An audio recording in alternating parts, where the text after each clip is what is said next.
Փաշինյան արդեն հայտնի դարձավ, որ ոնց որ թե Գյումրիում ընտրվել է քաղաքապետ, նախ ինչու որոշվեց, որ չմասնակցի ընդդիմադիր, այսինքն քաղաքացիական պայմանագիրը նիստին չկար ինչու եւ ինչպես է կառավարությունը պատկերացնում աշխատանքը Գյումրու արդեն ընտրված քաղաքապետի եւ անախանձու։ Գյումրի ընտրությունների հետ կապված լրացուցիչ մեկնաբանություն, բացի այն, որ արել ենք մինչև հիմա չեմ կարող անել, աշխատանք է, կառավարությունը իր աշխատանքն է անում իր օրակարգով եւ ռազմավարություններով, տեղական ինքնակառավարման մարմինների հետ աշխատանքի կանոններ կան, այդ կանոնները պետք է պահվեն եւ այդպես։ Պարոն Փաշինյան, Ադրբեջանի հետ խաղաղության համաձայնագրի հետ կապված Ադրբեջանը շարունակում է կրակել մեր տարածքների վրա, երեք դուք ասացիք, որ գուցե ադրբեջանցի զինվորներն են անկարգ կամ ժողովրդին են ուզում վախեցնել, այս միջավայրում, այս մթնոլորտում դուք ո՞նց եք պատկերացնում խաղաղության համաձայնագրի ստորագրումը։ Դե ես կարծում եմ երեք իմ ելույթում այդ թեմային մանրամասն անդրադարձա եւ կարծում եմ երեկվանից այսօր նոր բան ասելու չի ձևավորվել, այդ տրամաբանությամբ էլ պետք է շարունակենք։ Հույս ունեք, որ այս տարի գոնե կստորագրվի։ Գիտեք, հույսի եւ չհույսի մասին չի խոսքը, դա մեր աշխատանքն է եւ մենք աշխատանքը մտադիր ենք հետեւողականորեն անել։ Դուք երեք ձեր ելույթում ասացիք, որ Ադրբեջանը արհեստական, այսպես ասենք, խոչընդոտներով փորձում է գործընթացը ձգձգել, գուցե այս բառացի չեմ ասում, բայց իմաստը է դա։ Այս պայմաններում, այդ եմ ուզում հասկանամ, հնարավոր է կնքել խաղաղության համաձայնագիր։ Գիտեք, մենք ել եմ ասում, դա մեր աշխատանքն է, մենք այդ աշխատանքը պետք է անենք հետեւողականորեն։ Այսինքն, ընդհանրապես ոչ միայն միջազգային, այլև ներքին տրամաբանության մեջ այնպես չի, որ ծրագրերը, որ մենք դնում ենք սեղանին կամ ընդունում ենք, այդպես միանգամից ստացվում է։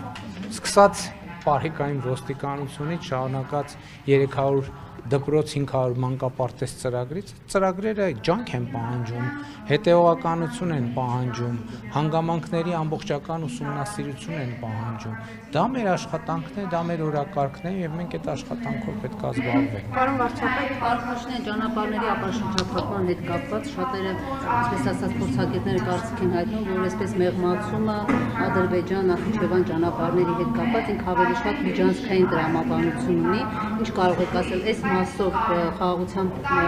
պայմանագրից այսպես բանակցություններից առանձնացված ճանապարհների ապաշրջափակման մասով կան բանակցություններ Ադրբեջանի հետ եւ ի վերջո ինչպես է ստուգվելու ադրբեջանական բեռները կամ ինչպես է դա տեղի ունենալու։ Գիտեք, տեսեք, դուք խոսում եք մեղմացման մասին, ոչ մի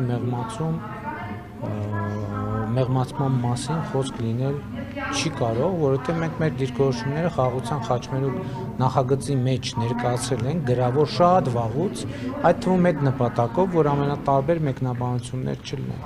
Եվ այդ ծրագրի շրջանակներում, նախագծի շրջանակներում մենք սկսել ենք աշխատանքը եւ շարունակելու ենք։ Դրա մասին եմ պատասխան կա Ադրբեջանի առաջարկին, ըստ էության գրավոր առաջարկին գրավոր պատասխան ոչ չենք ստացել, կան այլևայլ մեկնաբանություններ, բայց նաև էլի ես կարծում եմ, որ մենք պետք է process-ը ճիշտ հասկանանք, այսինքն ցանկացած նախագիծ իրականացման ընթացքում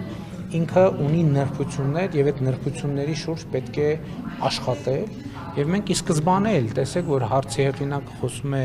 մեղմացումների մասին, հենց խաղաղության խաչմերուկ նախագծի շրջանակներում մենք ֆիքսել ենք, որ մենք պատրաստ ենք պարզեցումների,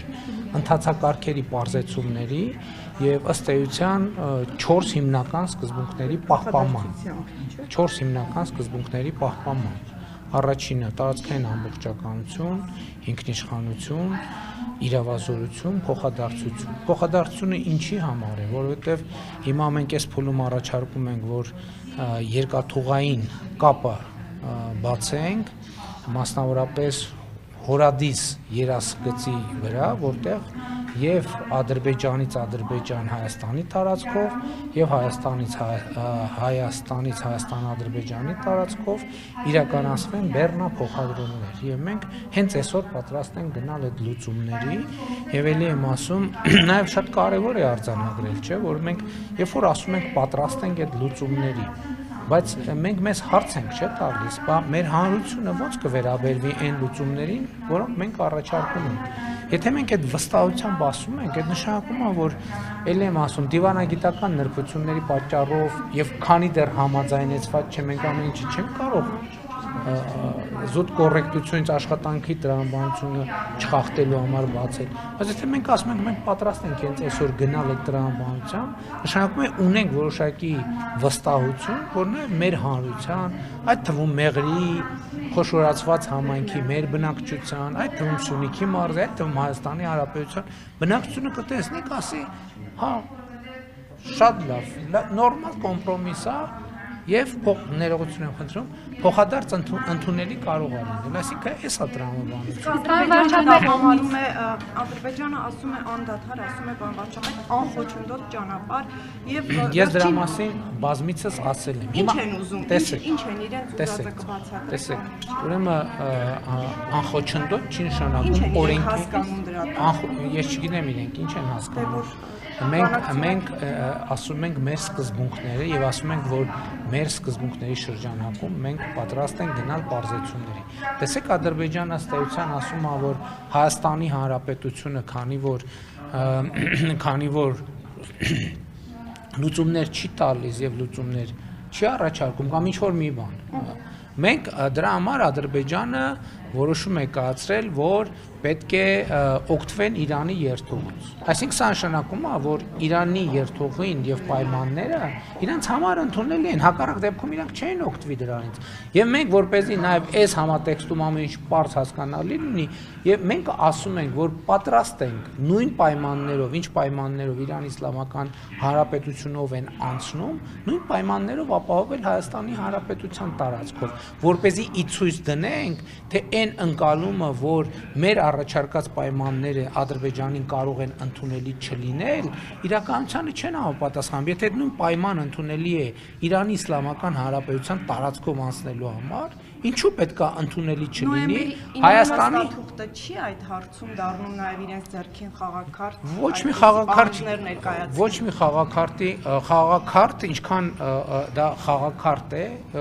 այդտեղ որևէ այլ մեկնաբանության տեղ չկա։ Ես եթե չեմ սխալվում, ամռանը Երևանում տեղի ունեցավ քննարկում հրապարակային խաղաղության խաչմերուկ նախագծի վերաբերյալ եւ ես նաեւ իմ ելույթում մանրամասն անդրադարձել եմ նոյեմբերի 9-ի ասում եք գրեթե նույնականն են խաղաղության խաչմերուկը եւ նոյեմբերի 9-ի 9-րդ կետը։ Ես ուրիշ բան եմ ասում։ Ներողություն, մի հատ որպեսզի բարձր լինի։ Ես ասում եմ նոյեմբերի 9-ի Երակոմ հայտարարության 9-րդ կետում չկա մի բան, որից ենթադրվում է, որ Հայաստանի տարածքային ամբողջականությունը, ինքնիշխանությունը, իրավազորությունը պիտի որևէ ձևով նսեմացվի, այնտեղ չկա մի բան, որ երրորդ ուժ պետքա մեր երկրի տարածքում ներկայություն ունենա եւ ներողություն, կասեմ հեսա։ Եվ այնտեղ հստակ փոխադարձության սկզբունքը արձանագրված։ Այս առաջինը վերահսկողությունը ըստ էության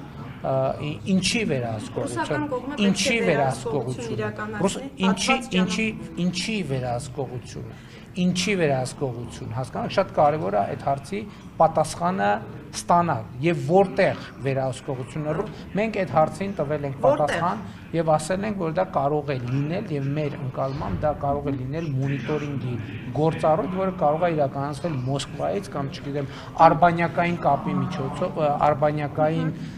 գործիքների միջոցով, ել չեմ ասում ամենակարևորը նոյեմբերի 9-ի Երակոմ հայտարարությունը միայն 9-րդ կետ չունի։ Բայց դա ֆիքսված չէ, պարոն վարչապետ, որ մեկնաբանության տեղիք է տալիս։ Ֆիքսված այդ թվում 2020 թվականի նոյեմբերի 10-ի Ռուսաստանի Դաշնության նախագահի հրամանագրի։ Որտեղում պետք է չլինի։ Տեսեք, ուրեմն ելի եմ կրկնում,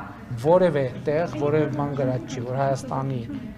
տարածքային ամբողջականությունը, ինքնիշխանությունը, իրավազորությունը որևէ կերպ կարող են ասել, չկա այդպիսի բան, դա բացառված է, ովքեր ասում են, որ Հայաստանը նման պարտավորություն ստացվել,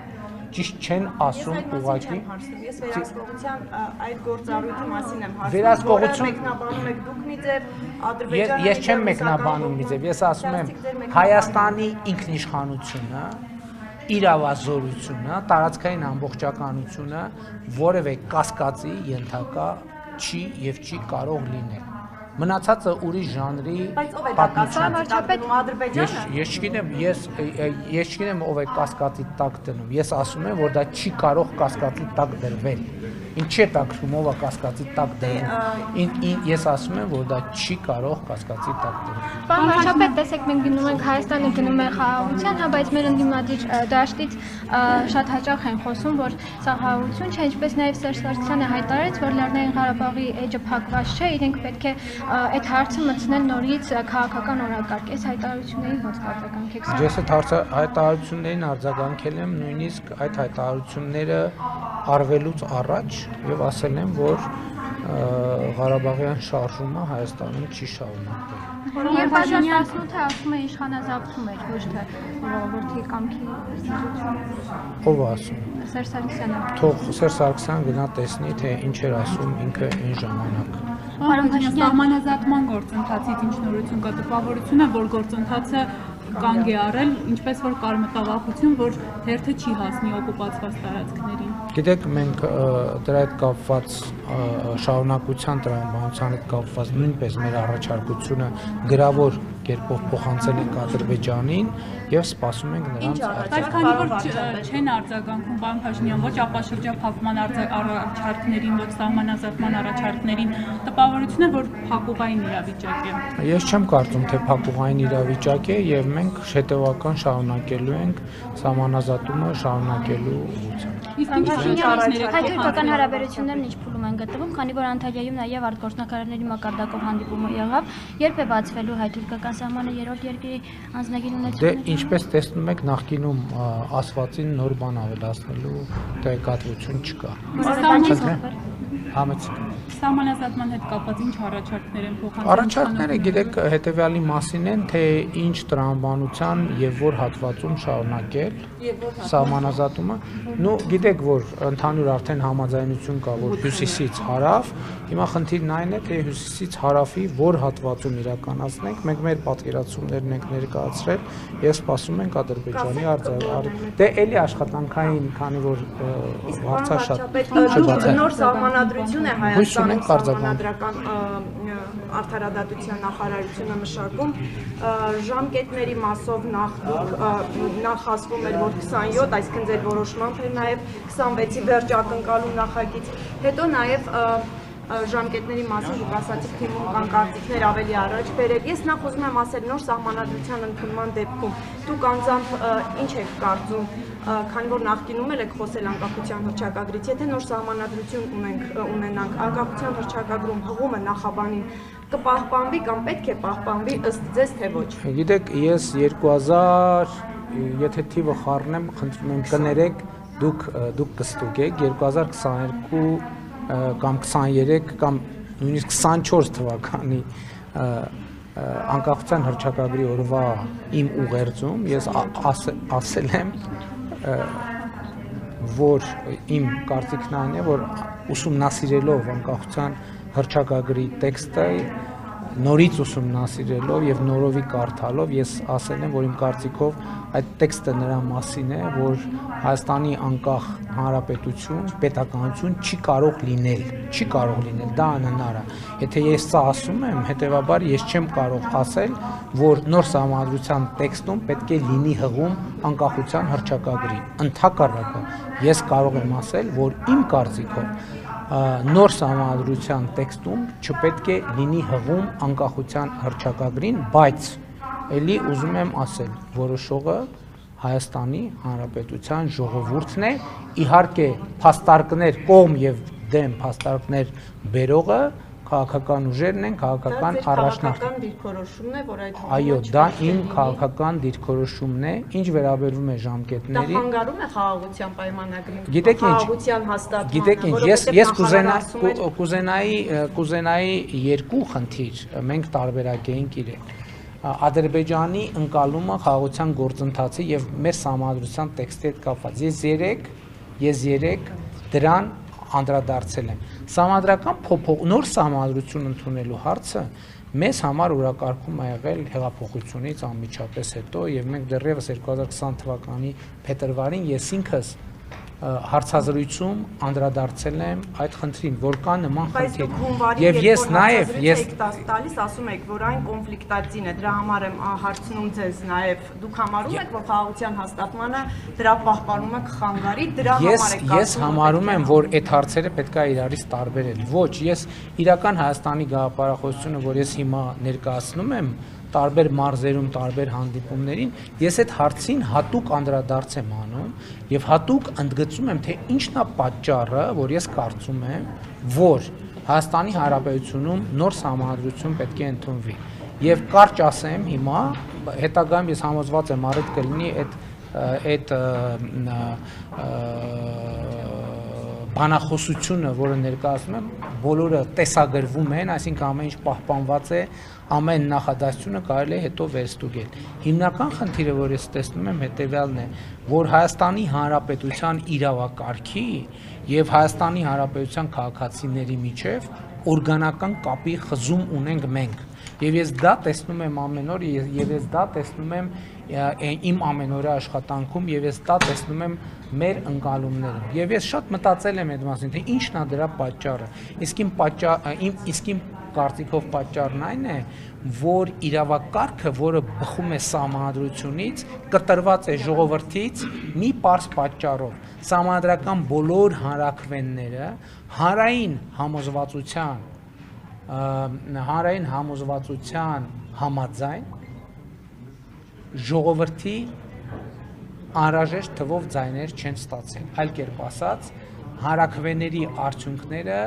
մանիպուլացվել են կամ կեղծվել են, ես ինքս էլ որպես լրագրող լուսաբանել եմ բոլոր այդ հանրաքվեները, եւ դուք կարող եք ժամանակի մամուլն էլ ուսումնասիրել։ Ձեր հարցը այլ բան չէր։ Ձեր հարցը ներողություն։ Ձեր հարցը այլ բան չէր։ Ձեր հարցին իմ պատասխանը սա է, պարզապես։ Շնորհակալություն։ Իսկ փոխվելու սահմանադրությունը դուք ասեցիք տեսեք, ժամկետների հետ կապված ամենատարբեր կարծիքներ կան։ Ես հիմա ձևավորված կարծիք չասեմ, որովհետև քննարկումների արդյունքում կգանք ինչ-որ մի հետևություն։ Ներողություն եմ խնդրում, մենք պայմանավորվեցինք, որ 15 րոպե մի րոպե ներողություն։ Եվ մենք պայմանավորվեցինք, որ 15 րոպե ամեն լրատվամիջոց մի հարց պիտի տա։ 15 րոպեն վաղուց անցել է, լրատվամիջոցները տվել են մեկից ավելի բազմաթիվ հարցեր եւ ես կարծում եմ, որ ճիշտ է, որ պայմանավորվածությունները պահենք։ Շնորհակալություն։